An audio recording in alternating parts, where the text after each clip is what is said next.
So 3 books I strongly recommend for maintenance trade business owners or maintenance tradies close more sales.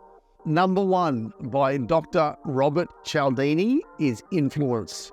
The book is an absolute diamond. It's been around since I think 1980 something.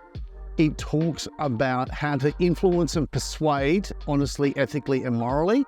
And it is an absolutely game-changing book. Next one by Dr. John Demartini, How to Get to Heaven, Make a Hell of a Profit. It's not necessarily religious, but it's all about how to make lots of money, do it honestly, ethically and morally.